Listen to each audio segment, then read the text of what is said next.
대선 날짜를 5월 9일로 잠정 지정해놓고 지금 아직 확정을 못 짓고 있는데요. 이 일이 황교안 대행이 대선 출마에 대한 입장을 15일 오늘 밝힐 거다라는 관측이 지금 나오고 있습니다. 황 대행이 자신의 출마 여부 때문에 대선 날짜를 정하지 않고 있다. 이런 비판이 지금 많이 나오고 있죠. 자, 대선을 날을 지정하게 되면 본격적인 대선 관리에 들어가기 때문에 대선 날짜를 정해놓고 그 이후에 자기가 대선에 출마하게 되면 공정성 시비가 생길 수밖에 없습니다. 그래서 대선 날짜를 정하기 전에 본인의 출마에 대한 입장을 밝힐 거다. 이런 이야기가 나오고 있는데요. 자, 대선일을 지정하게 되면 본격적인 대선 게임이 시작이 되는데 그 이후에 출마를 하겠다라는 것은 국정 공백뿐만 아니라 한마디로 심판이 선수로 뛴다. 이런 어떤 부분에서 여러 가지로 우려가 나올 수 있습니다. 그래서 대선인 날짜를 적어도 내일 아니면 모레 중에 정할 거다라고 지금 이야기를 하고 있는데요. 오늘 즈음에 황 대행이 이 문제를 이렇게 밝히지 않겠느냐라는 이야기입니다. 자, 황 대행은 13일 여론조사 결과에서요, 이 자유한국당 대선 후보 적합도에서는 21.6%를 기록해서 홍준표 7.2에 비해서 크게 앞서고 있고, 또 친박들이 삼선동 사저 정치를 하겠다 하면서 사실상 탄핵에 불복하면서 한번 해보자 하는 입장에서 황 대행이 대선 후보로 나가주기를 TK 지역을 중심으로 이렇게 기대를 하고 있습니다. 반면에 황 대행이 어차피 당선되기는 황 대행이 출마가 하게 되면 박근혜 대통령 투다. 또 박근혜 대통령에 대한 특검 연장을 이렇게 거부했고, 더 나아가서 박 대통령의 청와대 비서실장 수석들을 다 사표낸 걸 이렇게 수리하지 않고 그대로 있게 했고, 박근혜 대통령을 비호하고 있다라는 의혹이 나오고 박 대통령과의 관계가 계속 지적이 나오면서 문재인 후보 측은 아주 쉽게 한 20% 안팎의 득표만 시키면서 무난하게 반문연대가 되지 않게 상황을 끝낼 수 있다. 이런 부분이기 때문에 황 대행이 오히려 출마하기를 기대하고 있다라는 말도 나오고 있습니다. 자, 이런 상황 속에서 황 대행이 지속적으로 이번에 나갔다가 떨어지고 계속 정치를 할 정치 묵기가 아니라 공연히 한번 나왔다가 이런저런 검증의 대상이 되어서 틀려버리고 스타일 구기는 이런 문제보다는 이 관리에 집중을 하면서 대통령 권한 대행과 총리의 역할에 비중을 두고 이렇게 알 거다. 설사 한다 하더라도 다음을 기약할 거다. 이런 이야기도 있습니다. 또 황 대행이 과연 박근혜 정권의 실정에서 자유로운가, 이런 부분에 대한 이야기가 있는 마당에 지금처럼 이렇게 황 대행이 이 출마 여부를 가지고 시간을 끌어가는 것은 부적절한 측면이 있다라는 부분에서 출마를 하든 안 하든 빨리 결론을 내리는 것이 좋다라는 생각을 하고 있습니다. 자, 어쨌거나 이 황 대행의 이 입장 발표는 임박한 걸로 보이는데요. 검찰이 박근혜 대통령을 21일 날 나와서 조사를 받으라고 통보했습니다. 21일 날이면 다음 주 화요일인데요. 박 대통령 측은 검찰이 오라는 날 가서 조사를 받겠다고 적극 협조하겠다. 그리고 박근혜 대통령의 제목은 뇌물수수 등 13개 지금까지 나온 그 전부가 제목이라고 합니다.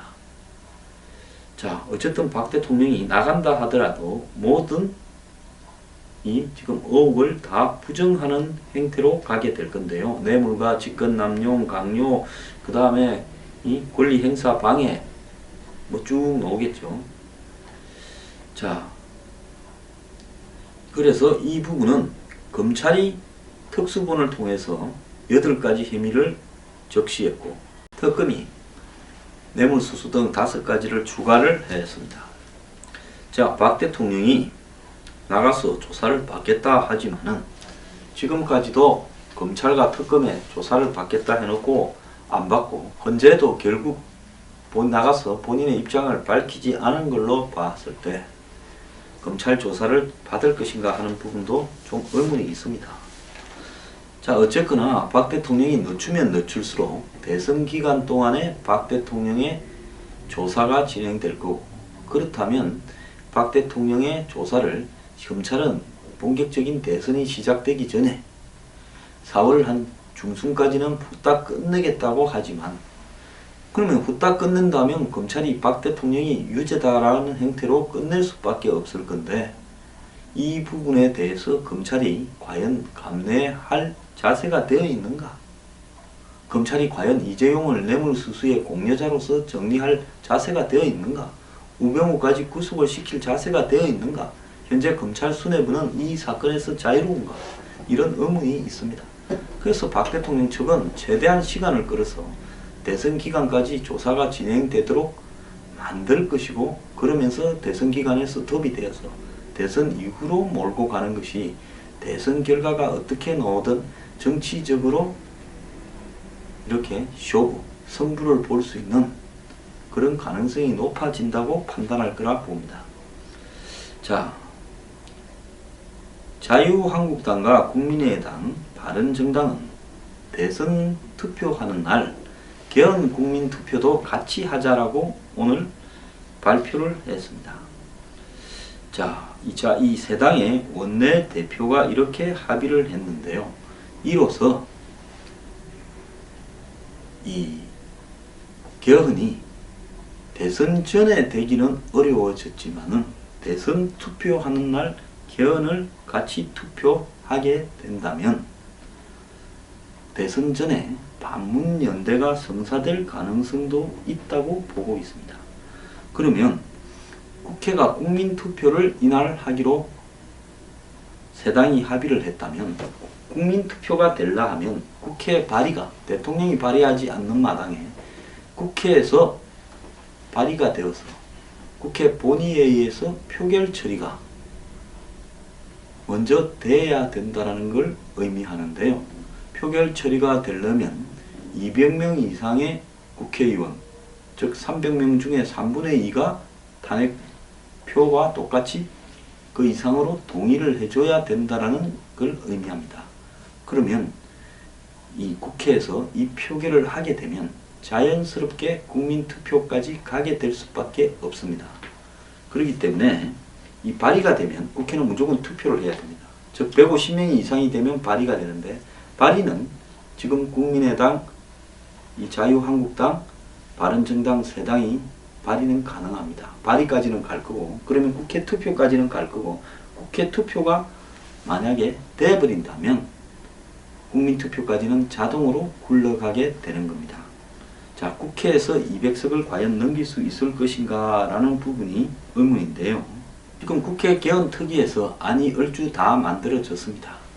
그리고 이 세 당은 당 내부에서 개헌을 하기로 합의가 되어 있습니다. 그러면 일단 국회에서 150명이 모여서 발의를 하고, 이 세 당이 발의까지는 됩니다.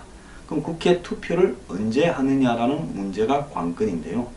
제가 봤을 때 본격적인 선거운동이 시작되기 전인 4월 초쯤에 발의를 하지 않겠나 이렇게 보고 있습니다. 국민투표까지, 왜냐하면 40일이 필요합니다. 국회 의결하고 공고한 다음에요. 그러면 5월 9일 날 대통령 선거일이라면 그 전 40일, 그러면 적어도 4월 1일 전에는 해야 되고, 그렇다면 3월 말쯤에 국회 발의가 되어서 공고를 한 다음에 5월 9일 날 국민투표에 가는 수순이 될 수 있다는 겁니다. 여기서 중요한 것은 민주당에서 비주류 개헌파들이 얼마만큼 동참을 해줄 것인가. 지금 더불어민주당 국회의원 숫자는 123, 4명쯤 될 거라고 보고 있는데요. 이들 중에서 과연 한 25명 이상이 빠질 것인가, 그리고 정의당 6표는 어디로 갈 건가 하는 부분인데요. 정의당은 개헌에 앞장서지는 않겠지만 개헌이 되는 상황을 선호할 거라고 보고 있습니다. 왜냐하면 현재대로는 정의당의 활로가 없기 때문에요. 개헌이 되면 국회의원 투표 어떤 방식, 국회의원을 뽑는 방식도 바뀌게 될 거고, 그렇게 되면 정의당은 활로는 넓어질 수 있고 다당제로 갈 수 있다고 볼 겁니다. 그러면 자유한국당에 94명, 정의당 6명 하면 100명입니다. 그 다음에 국민의당에 39명, 그리고 바른정당에 그러면 139명 아닙니까? 바른정당에 33명 하게 되면 얼마입니까? 172명까지는 가게 됩니다. 그래서 기타 무소속과, 무소속에 보면 친여 성향이 한 3명 있습니다. 그래서 결국은 25개가 더불어민주당에서 빠질 수 있느냐가 관건이라고 보고 있습니다. 지금 문재인의 독주를 저지할 방식은 이 더불어민주당에서 이재명 후보가 문재인을 가감없이 열심히 공격하고 있습니다. 저는 이런 이재명 후보의 그 자세나 태도는 바람직하다고 보고 있습니다. 뭐 안보나 이런 부분에서 제가 이재명 후보와는 생각이 다르지만은 어쨌든 자고우면하지 않고 순수하게 최선을 다하는 모습은 정치인으로서 바른 자세고, 부패척결이나 또 한국의 기득권 청산에 대해서 강하게 이야기하는 부분에 만큼은 바람직한 자세다라고 인정을 합니다. 그렇지만은 현 상황에서 더불어민주당이라는 체제가 거의 문재인 당으로 되어 있기 때문에 이런 이재명 후보의 역할이 과연 어디까지 갈 수 있겠는가? 저는 크게 보면 안희정도 페이스메이커고 최성은 문재인의 도움이다, 이렇게 보고 있습니다.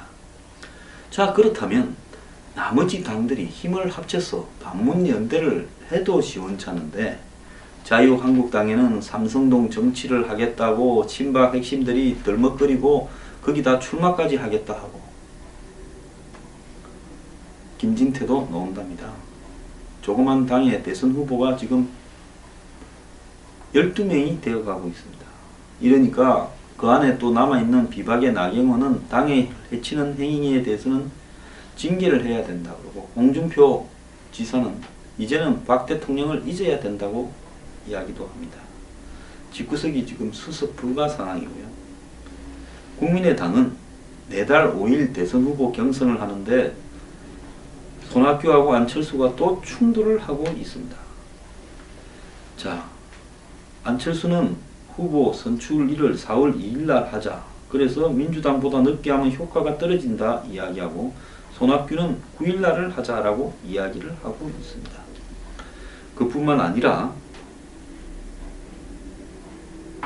손학규 측은 안철수가 일방적으로 당에 지분이 많다고 자기 마음대로 하고 있는데, 자, 안 후보가 이해가 가지 않는다라고 이야기를 하고 있습니다.